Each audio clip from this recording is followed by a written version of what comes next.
Welcome to the Artist Academy podcast, a place where we focus on the business side of art to help you attract more customers in order to gain more profits, in order to live a life of creativity and financial freedom. I'm your host, Andrea Earhart, and this week we have an interview with artist, muralist Naomi Haverland, and her art style is so uniquely fun and whimsical and artsy, and it just drew me to her. I saw her stuff on Instagram and I thought, whoa, this is cool. And in a world full of commercial commissions in my world, it's just fun to talk to somebody who is so in tune with what artistic style that they want to do and that they are doing. And we talk about all the behind the scenes of it, including applying for mural festivals and what to expect when going to a mural festival. I had a lot of questions myself, but I know you're going to love this interview with Naomi Haverland. Here we go. Naomi, I am so excited to chat with you because I came across your Instagram and I love your style of art. And thank you. Yeah, I just want to talk about how you're getting these gigs to paint in this really cool style, which I think is an artist's dream, and to do the thing that you really want to do and get paid for it. And we love to talk about business here, but let's start way back into young Naomi, or however you started getting into this and how you found your style. Well, I started out, I remember as far back as kindergarten, feeling like I was an artist. That was always like what I was drawn to, what I loved doing. It was probably what I got the most positive feedback about, which probably just fueled me to do it more. I feel like whatever you do a lot of, you get good at. And I also feel like whatever you love, you're going to do a lot of. So have you always had this very whimsical style? So as far as developing my style, I don't feel like I did that really intentionally or put a lot of effort into it. I just have always drawn what I loved and created stuff that I liked. And so I guess that's organically just made a style for me. There's certain textures I'm drawn to, certain color palettes, certain subject matters that I'm drawn to. So I just, do what I love. And that seems to have developed my style. There's occasionally where I'm doing more of a corporate job and I have to stray from my style, just to fit their corporate branding and stuff. And that's something I struggle with sometimes. But even when I show people something I've done that I think is not my style at all, they're like, oh, I can still see you in that. So sometimes it's just, it's kind of out of my control. I can't even help it. I love that you seem to be very in tune with what you like. I run across a lot of artists, and myself included, where I feel like there's so much noise and there's so many different styles that I want to try. And there's so many I like that and like that. And it's hard to find the thing that I really want to do, and other artists, it's hard for them to narrow down what their niche is. But it sounds like you just are very in tune with it and just kind of do what you feel. Yeah. I feel like I've just always done what I've enjoyed and what makes me happy. And that seemed to develop a style for me and worked out good.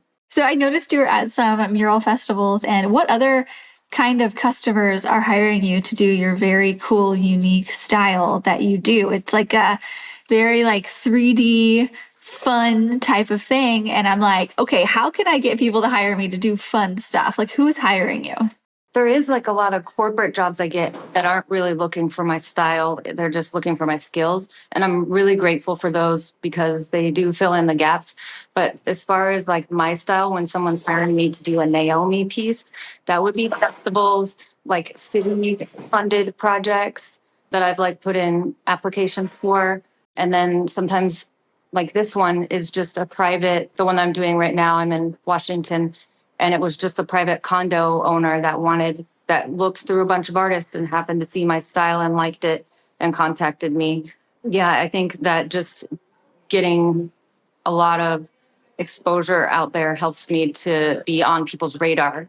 Yeah, how are they finding you? Do you know? Well, there's a couple of different avenues. You found me on Instagram, so that's one way that people are finding me. In fact, I'm always trying to figure out the mystery of the Instagram algorithm, Sometimes I'm trying to figure out what was successful and what wasn't as far as getting viewers on Instagram. Also, I'm applying for things on callforentry.com, which I'm sure you know about that. And then also the street art list. You know about that? Uh-uh. The street art list, it's a website run by Anthony Brooks, another pretty prominent mural artist. And he puts on there every festival a lot of call for entries. So it's pretty comprehensive list of applications that you can put in. So I'm browsing applications. At this time, I'm not putting a lot of energy into browsing applications just because my schedule's really full. But anytime I have like a gap in my schedule, I'll just sort of browse through and see if there's anything I want to apply for. Nice. You're actually making me think. I'm like, it would be a really good idea. As you're talking, I'm thinking of fun stuff that I could do. Like, it'd be a good idea to make a list for a lot of these mural calls in different states and put them inside of the academy for muralists to see. And I'm like, oh, how much effort would it take? Like, that would, Or at least make a comprehensive list of sites they can go to find the lists. Yeah, that's even if you're not making your own list. Yeah. Yeah. So what other sites? So you said street artist list. What is? It's called the Street Art List. The Street Art List. Maybe .org or something. I don't know. I could give you the link after this. That one has been super useful lately. There's callforentry.com, a little more difficult because you have to be able to find just mural calls. There's a lot of public art calls on there. And it's kind of hard to sift through to find the mural calls, especially sometimes you'll put in the search word mural and what comes up is something that has in the description, no murals or something like that. But that one's a little harder to sift through. But also publicart.org is another one. Those are the three big ones that I kind of browse. And then also a lot of cities are now making mural rosters.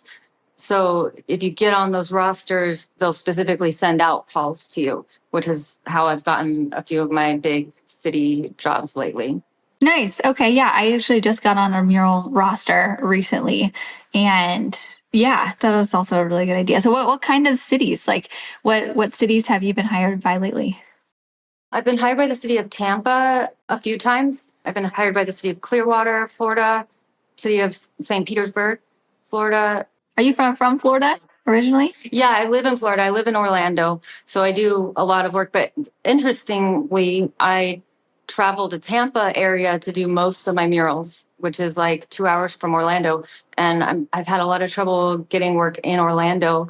I think that the city funding is not as prevalent in Orlando as it is in Tampa. I gotcha. Okay. So street art festivals and then people reaching out to you. Do you get stuff from social media? Do you think that's a big one? Or yeah, a lot of times people contact me and say they saw me on Instagram and like my style, something like that. Your stuff is very Instagrammable. I can see how that does really well. Yeah. And I'm constantly thinking about that when I'm designing. I'm like, how will this show on Instagram? Will this be good? Because Instagram's basically my portfolio. And even like street art festivals now seem to be just using Instagrams as their application portfolio. They just straight out just ask for your Instagram. And so it's super important to have your best stuff at the top pinned. Make sure, your grid looks like a good portfolio. You have your best stuff on there. Yours definitely does. I love it. And it makes me be even more inspired to create the stuff that I want to create more. I do a lot of stuff at here in the Midwest where I just I don't really want to travel a whole lot. So I do a lot of mom and pop stuff of just things that are not really my style. But lately I'm leaning into it more and more of just creating something more in the style that I want to do, which is why I was so drawn to you and wanted to talk to you about this whole subject of this. So speaking of that, I feel like on Instagram and social media, my goal is to only post what I want to get more work of. So I'm doing a lot of like restaurant murals, corporate sort of things. I don't post that because I'm not necessarily wanting to get that as work. So I'm really only posting work if I want to get more of work in that style. So I feel like if you're posting a lot of restaurant murals, you're going to be known as the restaurant artist or something. And if that's not that's not your goals, it might not be good to post it. So true. So I think then I would come into the thing of like, well, if I'm only posting the ones that I want to be hired for, then I'm not going to be posting as much because I'm doing a lot of filler here. So Right. do you fill it, or do you just let that be like blank weeks that you're not posting, or do you find other past stuff that you want to repost, or what? Yeah, I don't know if I'm the best person to ask about that because I don't feel like I'm playing the game the way you should. But yeah, I just let that be. There'd be big gaps in my feed, which maybe isn't beneficial. I don't know. I'm always painting in my studio as well. So I try to have my story really active. On Instagram, you can have your story. So I try to have that really active where I have something every couple days or something, even if it's just like a close up of my paintbrush on the canvas or an image of all my supplies or something like that. Just anything that kind of shows that I'm doing art right now. I'm still active. It just keeps the account active and people interested. Okay, I like that because I'm sure you're not alone in this and thinking that, you're not doing it right or whatnot. But it's really refreshing to hear that because you're still getting jobs and you're still an active painter and you're not necessarily posting daily, and it's okay. I think Right. that's what I'm getting from this, and what a lot of people will get from this is just, post your really good main stuff that you want to be hired from, but don't feel the need to be on that all the time. Yeah, yeah, and I feel like that's from other artists that I've talked to. It seems like a successful strategy because there's some artists that I see that are just posting everything they do, whether it's like the littlest job in the world, and they're struggling. And I don't know that that's the best strategy to post everything. I think post your best. That's what you're going to be judged by. You'll be judged by, the worst thing that comes up on there, and you're not going to be able to defend it and be like, well, I did that in only 10 minutes, or the client had tons of control over it. You're not going to be able to defend yourself. So they're going to be like, that's you, you know? So yeah, only post what you really are proud of. So true. Okay. I like that. I like that's a good reminder of that. For especially in the beginning, I was like, just post everything all the time, blah, blah, like be active. And then I feel like I'm settling more into it just takes more time away from painting and a life that to make Oh, I these know. videos and all the thing captions and all the stuff. It's just, it's not really what we're meant to do. So again, it's good to hear that that's not your strategy and that it works. Yeah. Yeah. So, what are you charging for these murals that you're getting hired for? Does your price change based on any kind of factors, or what is your pricing strategy? Yeah. So I do consider who the client is a lot. And I consider how much artistic freedom I'm going to have. I consider, is the client a big corporation that's going to be making money off my art? If that's true, I'm going to charge a lot more. If I have a lot of artistic freedom, it's a nonprofit, they're not going to be making money off of it, they're just doing it for the community, I'm going to charge a different rate. So considering who the client is and what they're getting out of it, the arrangement is a huge consideration. I have a chart that it's like a sliding scale. So, like if I am going to do a 1 by 1 foot mural, which I would never do, it would be, like $1,000 a square foot. But if I'm doing a like 100 by 10 foot mural or something, the price per square foot might go down to 20 or something like that. I don't know. And then I have in that chart a high range and a low range so that I can always look and make sure I'm kind of putting myself within that high and low range. So like the high range would be like, this is a corporation who's wanting something super detailed. The low range is like, this is a nonprofit, or this is a festival for a community or something like that. But I'm always trying to make sure I'm falling within that range, the high and low range. Okay. So, do you have your pricing written down in a way when the customer No. asks? Okay, you're just No, I don't. Because I don't want them trying to work that. I don't want them trying to work that to their advantage. So when a customer asks me how much I charge, I always try to give a very big range because I want to have a lot of freedom after they start adding and scope creep. I don't know if you talk about scope creep, where the scope just keeps changing and changing of the project. I want to have a lot of freedom to be able to change my prices within that range once push comes to shove and they're asking for stuff. But for the most part, I am thinking about a day rate. I'm thinking, how many days is this going to take me? And it's a full day because I'm not going to be able to put 2 projects in one day. So even if I only think this is going to take me a half day or something, that's still my full day rate. And so I'm usually aiming for like 1,500 per day, something like that. And just thinking of how many days it'll take me and trying to add that up in my head. I'm not telling them that rate. I'm going to give them my range of prices and just make sure that I'm able to make my personal day rate.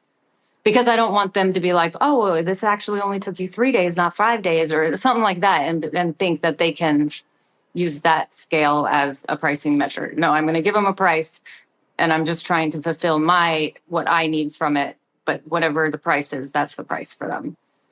I got Does that you. make sense? How much did you say your day rate was? Somewhere around 1,500. Oh, yeah. Okay.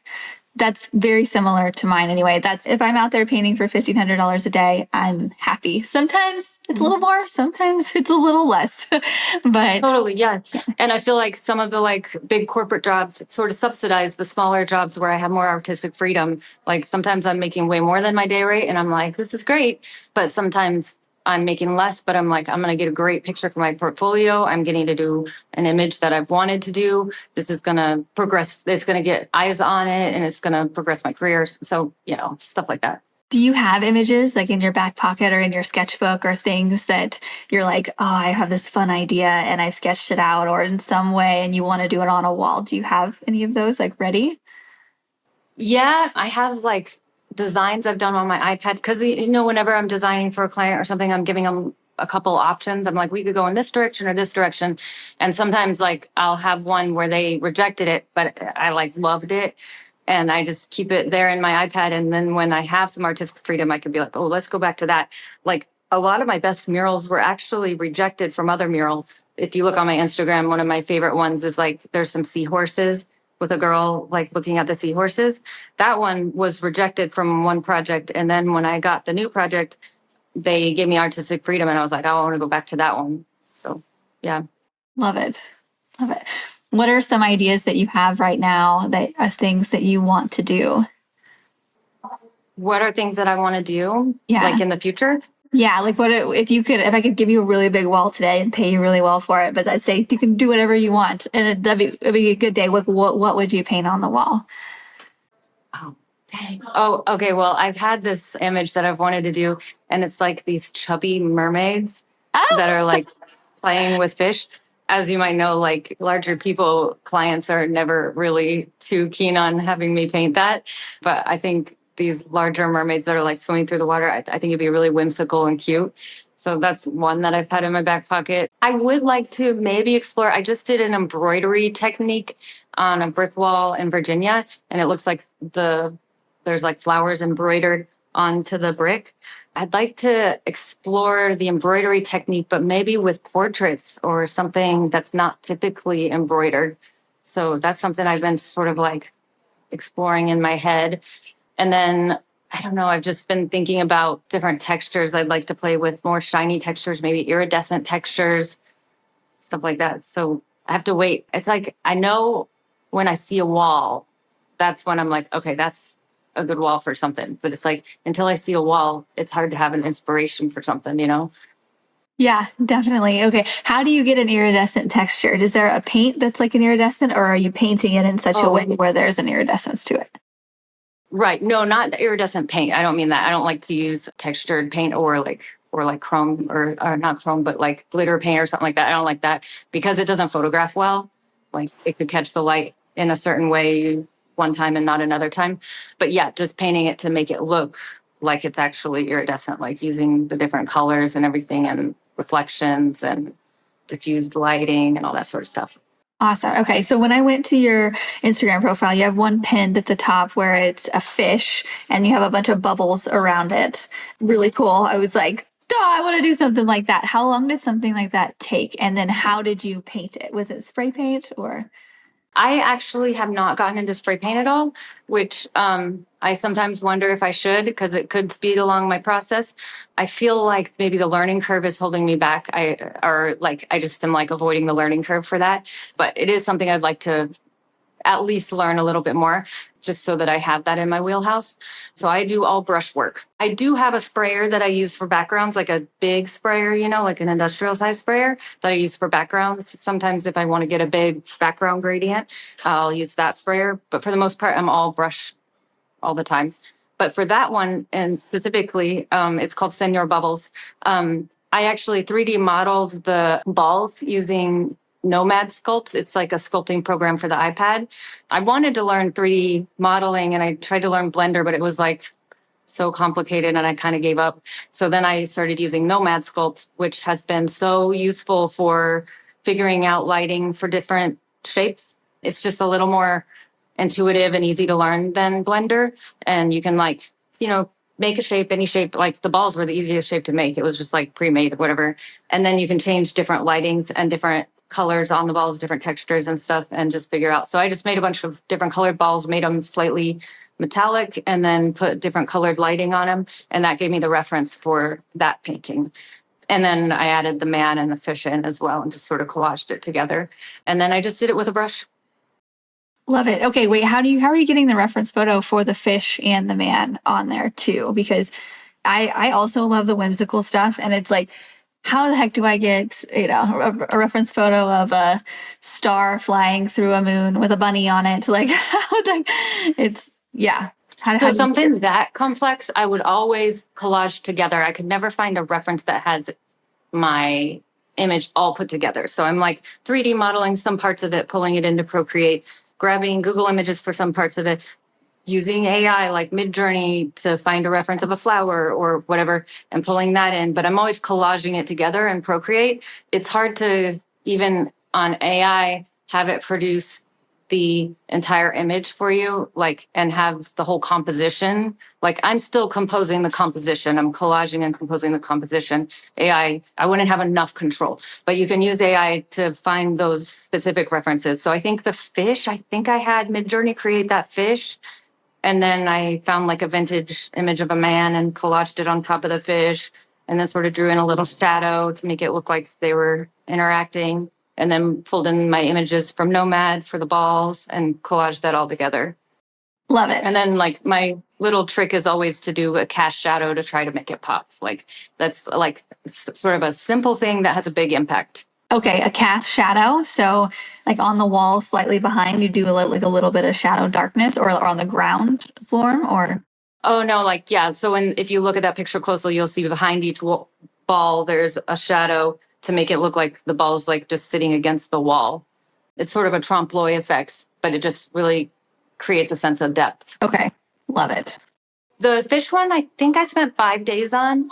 Most mural festivals are like 5 to 7 days where they give you to complete your work. I think like Shine Festival might have been one of the longer ones that was 10 days, but that's usually the range that they give you. And it's funny because these mural festivals have walls of like all different sizes. You have one artist like doing a huge side of a like 10-story building. And then you have another artist that has like a 10 by 10 wall and we all have the same amount of time to finish it. Usually that's the range. And if I have a bigger wall, I just am working longer hours and using bigger brush strokes for the festivals. But for a job that I'm hired individually, like this one that I'm doing in Bellingham, Washington, I'm on a 4-story building. So I gave myself 2 weeks just so that I would, because I was like, it's just always more enjoyable if I schedule in some margin where I don't have to be like, busting it every day.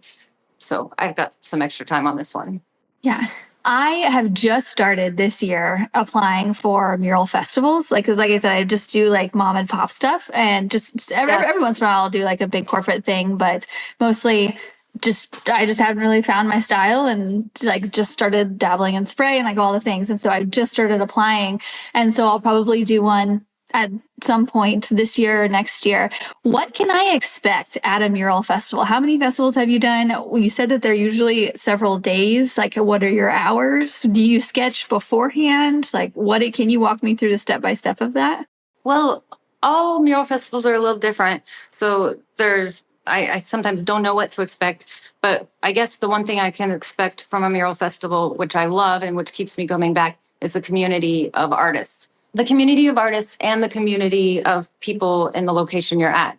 There's a lot more interaction than there is on an individual job.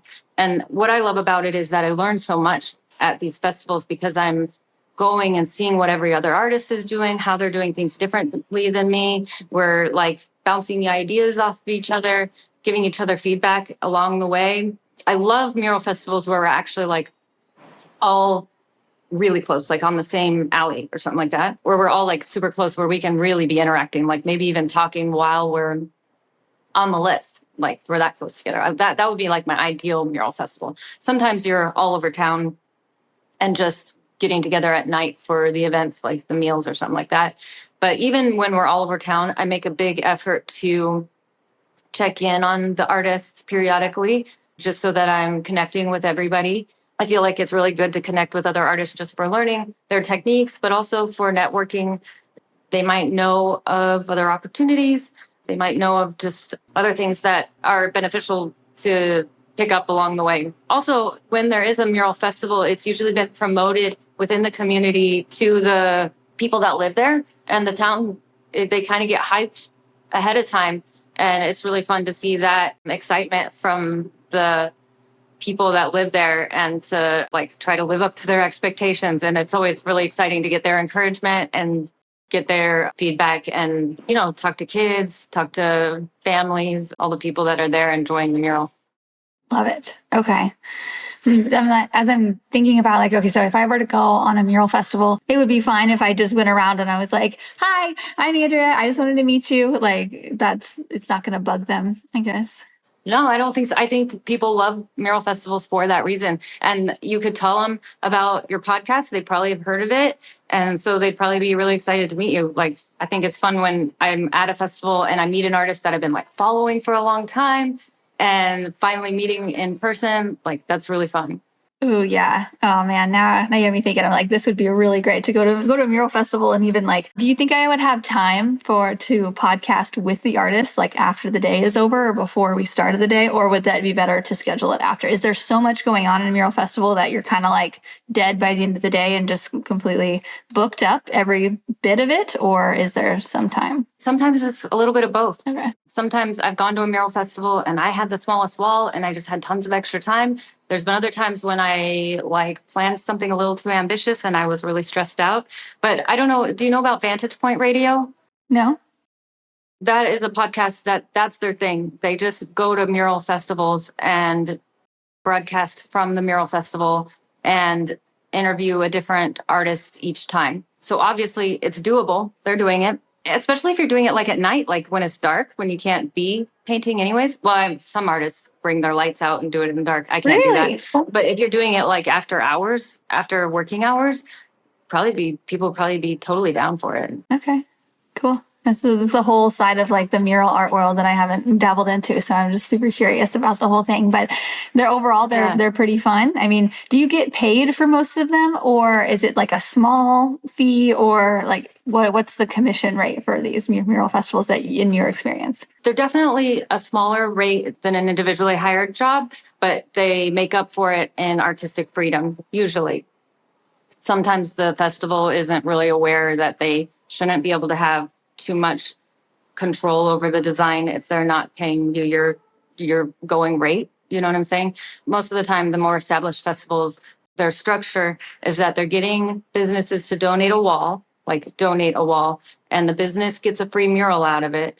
But the way that they're getting a free mural is that they're not having control over the design. And then a lot of times the mural festival has some city funding. And so then there's some regulations on the mural that the mural can't be considered an advertisement because the city doesn't want to give money for businesses for advertisement. So a lot of times the mural specifically cannot have anything to do with the nature of the business. So like I'm designing something for a mural festival right now, and they're like, okay, the wall that was donated is by an event company. So what you're designing can't have anything to do with event planning, because then we can't get the funding from the city. It specifically has to be in your style, no advertisement. Sometimes they even say no wording is another regulation the city will put on it or something. So that's pretty cool when that happens, because then usually the business is really excited about it. They're getting a free mural. They're getting something awesome out of it. And then I get to do something that's like artistically fun, not an advertisement. So, yes. Love it. Okay. Do you have any last bits of advice that you would give artists that want to be doing what you're doing? They're looking at you and they're like, that's the career that I want. Do you have any advice for them of brand new artists who are just starting out, and which is mostly who are listening, like the ones who want to dive into it? We have several that are in it and just want to diversify and hear all the stuff from everybody else, but a lot of especially brand new ones. Number one is you've got to get an impressive portfolio. So if that means you have to be doing a few free walls so that you have something good to put in your portfolio, that might be what you have to do. I mean, when I was first starting out, not doing big murals, but doing like residential murals, I did murals in my own home so that I had something to put in a portfolio. So just getting your portfolio really established so that clients know what to expect and so that applications have something to look at. That's definitely number one, is you need a portfolio of artwork. And along those lines is you need a website that's active, that makes you look like you're serious. And you need your social media, specifically Instagram, to be showing well. Like, I don't think having personal stuff on the Instagram grid is a good idea. I think having it as a portfolio is probably the best way if you're trying to use it to get work. Occasionally I put some personal stuff on my story, but I try to keep my grid as this is who I am as an artist so that it's really clear to clients and to anybody wanting to hire me. But then also you just really have to develop your skills. So you have to be doing art every day. You've got to be painting every day because you've got to have that muscle memory in your hands of what a brush feels like, what it feels like to blend right or whatever. You got to be doing it every day. And then thirdly, I would say connecting with other artists is essential. Connecting with artists that you admire, connecting with artists that are doing what you want to do. Like, some of my biggest times of growth was when I was assisting another artist that was doing what I wanted to do. They were basically just teaching me the ropes. So I'd say a lot of times people ask, are you self-taught? And it's like, well, yeah, I didn't go to school for art, but I've been taught by other artists. Like, I didn't teach myself how to do this. I've learned from tons of other people. So true. Yeah, I love that. It's just learning from the people who are doing exactly what you're doing. Sometimes it's as simple as that, and just reaching out to them. How did you get connected with the people who taught you things? A lot of different ways, but I started out doing chalk art at chalk festivals. And that gave me, I think, experience in just doing large scale work, even though it wasn't paint. I was able to use that as portfolio pieces to apply for murals, because it's hard to get murals in your portfolio if you don't already have murals in your portfolio. So I was starting out at chalk festivals, and that's where I met a lot of artists, and still where I connect with a lot of artists. I still go to chalk festivals. It's not like profitable, but I'm just connecting with a lot of other artists and learning from them. And it's just fun. It's fun to do temporary art that you know is going to wash away and be able to kind of have artistic freedom and just have fun with it. Love it. Awesome. Thank you so much for sharing your stories and all the things and coming on and talking about your style. It's really inspiring to watch you do the stuff that you want to do and get paid for it and all this stuff. And yeah, thank you so much for coming on and interviewing. Oh, thank you so much for having me. I was really honored that you asked me. Oh, good. Yeah, I'll continue to follow you. And what is your Instagram for anybody? We have it linked here for all the listeners, but you can just tell us. It's just my name, Naomi Haverland. I haven't come up with a moniker yet. Sometimes I wonder if I should, but I feel like I'm too deep in now and I'm just Naomi Haverland. So love it. No, it's to the point. That's your name is your brand, is who is your art. yeah. Yeah. Okay. Yeah. Thank you. All right. Thank you.